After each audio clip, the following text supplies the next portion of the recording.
अस्सलाम वालेकुम, कैसे हैं आप सब? उम्मीद है आप सब खैरियत से होंगे। आप सबका वेलकम है रूहानी पाथ पर। तो जनाब आज बात करेंगे हम कि डीएफ के हील होते ही कार्मिक साइकिल कैसे ब्रेक होती है। डीएफ की लाइफ से भी और डीएम की लाइफ से भी। यानी कि डीएफ की हीलिंग कितनी ज़रूरी होती है, डीएम की लाइफ से भी कार्मिक साइकिल को रिलीज़ करने के लिए, ठीक है? जनाब ट्विन फ्लेम जर्नी में कार्मिक साइकिल असल में एक इमोशनल लूप होती है जो दर्द, अटैचमेंट, सेक्रीफाइस और होप से चलती रहती है। ये साइकिल तब तक रिपीट होती रहती है जब तक डीएफ अपने दर्द को ही प्यार समझती रहती है। लेकिन जैसे ही डीएफ हील होती है, वो सिर्फ स्ट्रांग नहीं होती बल्कि इमोशनली अवेयर हो जाती है। इसी अवेयरनेस से कार्मिक साइकिल का फ्यूल ख़त्म हो जाता है। ये प्रोसेस साइलेंट होता है लेकिन बहुत पावरफुल होता है और इसका असर डीएफ की लाइफ और डीएम की लाइफ दोनों पर पड़ता है। चलिए मैं आपको और भी ज़्यादा आसानी के साथ और डिटेल में समझाती हूँ। नंबर 1, डीएफ का गहरा इमोशनल पेन रिलीज़ होना। यानी कि जब डीएफ हील होती है तो वो सबसे पहले अपने दिल के ज़ख्मों को एक्सेप्ट करती है। वो ये मानना बंद कर देती है कि शायद मेरी ही कमी थी या अगर मैं ज़्यादा करती तो वो रुक जाता। इस एक्सेप्टेंस के बाद डीएफ का पेन धीरे-धीरे डिसॉल्व होने लगता है। वो रोती है, समझती है और अपने इमोशंस को दबाना छोड़ देती है। जो लोग सिर्फ डीएफ के पेन के साथ कनेक्टेड होते हैं जैसे कि कार्मिक, उनका कनेक्शन नेचुरली कमज़ोर पड़ जाता है क्योंकि अब डीएफ का पेन उनके लिए अवेलेबल नहीं है। नंबर 2, डीएफ का इमोशनल डिपेंडेंसी और अटैचमेंट का ख़त्म होना। यानी कि हीलिंग से पहले डीएफ वेट करती रहती है, मैसेज का, साइन का, चेंज का। ये वेट ही कार्मिक साइकिल को ज़िंदा रखता है। हीलिंग के बाद डीएफ को समझ आता है कि प्यार वेट से नहीं मिलता। अब वो किसी के रिस्पॉन्स पर अपनी ज़िंदगी स्टॉप नहीं करती। जैसे ही डिपेंडेंसी ख़त्म होती है, कार्मिक बॉन्ड अपनी ग्रिप लूज़ कर देता है क्योंकि पकड़ने वाली एनर्जी ही नहीं रहती। नंबर 3, डीएफ की सेल्फ वर्थ और सेल्फ रिस्पेक्ट का वापस आना। यानी कि हील्ड डीएफ को अपनी वैल्यू याद आ जाती है। वो समझ जाती है कि जहाँ इज्जत नहीं वहाँ प्यार भी नहीं होता। अब वो नेग्लेक्ट, कन्फ्यूजन और हाफ लव को एक्सेप्ट नहीं करती। कार्मिक लोग जो डीएफ की लो सेल्फ वर्थ का फ़ायदा उठाते थे, इस स्ट्रॉन्ग एनर्जी के साथ कंफर्टेबल नहीं रहते और धीरे धीरे दूर हो जाते हैं। नंबर 4, डीएफ का सेवियर और सेक्रीफाइस माइंडसेट का टूटना। यानी कि डीएफ का दिल सॉफ्ट होता है, इसलिए वो हर किसी को समझाना और बचाना चाहती है। हीलिंग के बाद डीएफ को ये क्लियर हो जाता है कि हर किसी का दर्द उसका मिशन नहीं। जब डीएफ रेस्क्यू मोड से निकलती है, कार्मिक लोगों को इमोशनल सपोर्ट मिलनी बंद हो जाती है और साइकिल वीक हो जाती है और आहिस्ता-आहिस्ता ये साइकिल टूटने की तरफ आ जाती है। यहाँ मैं ये नहीं कहूँगी कि डीएफ किसी की भी हेल्प करना जो है वो बंद कर देती है या ये वो। कहने का मतलब सिर्फ़ ये है कि कार्मिक लोगों के साथ वो उसका ये बिहेवियर बंद हो जाता है क्योंकि उसको पता है कि ये एनर्जी ड्रेन करने वाले लोग हैं, उसको सामने वाले की एनर्जी पढ़नी आ जाती है, इसलिए वो उन लोगों के लिए अवेलेबल रहना छोड़ देती है, ठीक है? नंबर 5, डीएफ की लाइफ में इमोशनल पीस और स्टेबिलिटी का आ जाना। यानी कि हीलिंग के बाद डीएफ के अंदर एक सुकून आ जाता है, ओवर थिंकिंग कम हो जाती है, इमोशन बैलेंस्ड हो जाते हैं। कार्मिक साइकिल्स हमेशा हलचल पर चलती है।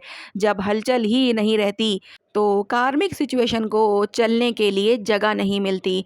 इसलिए डीएफ की लाइफ से ड्रामा धीरे धीरे ख़त्म हो जाता है।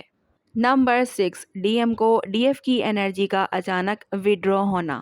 यानी कि डीएफ हील होती है तो वो बिना कुछ कहे इमोशनली विड्रॉ हो जाती है। डीएम जो पहले डीएफ की इमोशनल अवेलेबिलिटी की आदत बना चुका होता है, अचानक खुद को खाली फील करता है।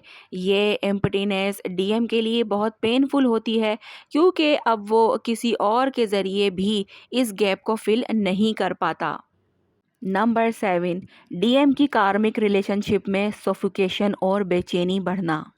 यानी कि डीएफ की हील्ड एनर्जी डीएम के लिए एक कंपैरिजन बन जाती है। अब कार्मिक रिलेशनशिप में वो डेप्थ और सुकून फील नहीं होता। छोटी बातें भी हैवी लगती हैं, झगड़े बढ़ने लगते हैं। इसी बेचैनी से कार्मिक बॉन्ड धीरे धीरे वीक हो जाता है।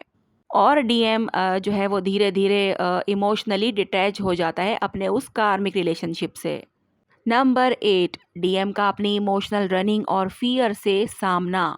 यानी कि डीएफ का हील होना डीएम के लिए मिरर जैसा होता है। डीएम को अपनी इमोशनल रनिंग, कमिटमेंट, फ़ियर और एक्सक्यूज़ेज़ नज़र आने लगते हैं। अब वो डीएफ को ब्लेम नहीं कर पाता क्योंकि डीएफ ने कुछ कहा ही नहीं, सिर्फ़ ग्रो कर लिया। नंबर 9, डीएम के दबे हुए इमोशंस का सरफेस पर आना। यानी कि जो गिल्ट, रिग्रेट और लॉस डीएम ने सालों दबा के रखा हुआ तो होता है, वो बाहिर आता है। ये पेन कार्मिक रिलेशनशिप के साथ हैंडल करना मुश्किल हो जाता है क्योंकि वो रिश्ता सिर्फ डिस्ट्रैक्शन था, हीलिंग नहीं। इसी पेन से कार्मिक साइकिल का एंड शुरू होता है। नंबर 10, डीएम की कार्मिक साइकिल का स्लो और साइलेंट कोलैप्स। यानी कि हर कार्मिक साइकिल ड्रामेटिक ब्रेकअप से ख़त्म नहीं होती। अक्सर डीएम इमोशनली डिटैच हो जाता है, इंटरेस्ट ख़त्म हो जाता है या सरकमटेंसेस ऐसी बन जाती हैं कि रिश्ता चल नहीं पाता। कुदरत डीएफ की हीलिंग के बाद ऑटोमेटिकली क्लीन अप करता है। नंबर 11, जब डीएम और डीएफ दोनों मैरिड हों, यानी कि कार्मिक साइकिल फिर ये वाली कैसे ब्रेक होती है।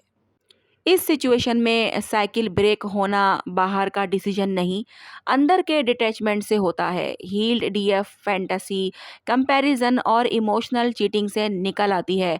वो अपनी एनर्जी वापस अपनी लाइफ पर ले आती है। जैसे ही डीएफ विड्रॉ करती है, डीएम को अपनी मैरिज के इश्यूज नज़र आना शुरू हो जाते हैं क्लियरली। अब वो स्किप नहीं कर पाता। यहाँ साइकिल का मतलब रीयूनियन नहीं होता, बल्कि इल्यूजन, गिल्ट और इमोशनल ट्रायंगल का एंड होता है।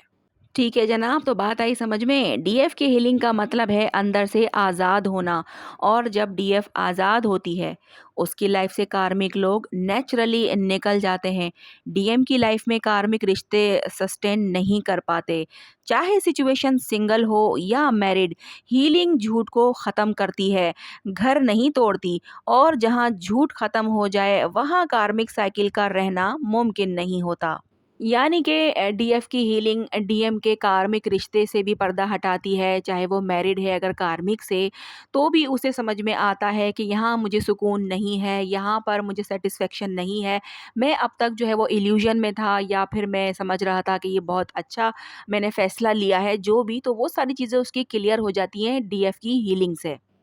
इसीलिए आपसे कहा जाता है कि जनाब आपने हीलिंग करनी है, आप खुद को हील रखें ताकि आपके डीएम की लाइफ से भी जो इश्यूज़ हैं वो रिलीज़ हो जाएँ। और ज़ाहिर-सी बात है, जब वो अपने इश्यूज़ को रिलीज़ करेगा तभी तो वो आगे कुछ सोचेगा और आपकी तरफ बढ़ेगा। लेकिन जब तक वो उस कार्मिक रिश्ते में अपने आप को फँसा के रखेगा, उसको कुछ समझ ही नहीं आएगा, उसको कुछ नज़र ही नहीं आएगा, तो वो कैसे उस रिश्ते से जो है वो निकलेगा बाहर, या फिर वो आपकी तरफ कैसे आएगा? ये सारी चीज़ें हैं। ठीक है जनाब, तो कुछ ना समझ में आया हो तो आप लोग कमेंट बॉक्स में पूछ सकते हैं, मैं बताने की पूरी कोशिश करूँगी। आज की वीडियो यहीं तक है। मिलते हैं हम लोग नेक्स्ट वीडियो में। अपना बहुत ज़्यादा ख़्याल रखिएगा और मुझे दुआओं में याद रखिएगा। अल्लाह हाफ़िज़।